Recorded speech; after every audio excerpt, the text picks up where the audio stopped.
जंगल के पास एक गहरी नदी थी। हिरान रोज पानी पीने आता था।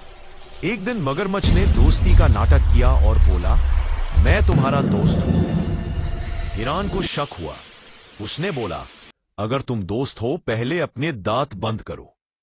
जैसे ही मगरमच्छ ने मुंह बंद किया, हिरान तेज भागा। मगरमच्छ गुस्से में चिल्लाया और कहानी का सबक निकला, दिमाग से काम लो। हर मुस्कुराहट दोस्ती नहीं होती।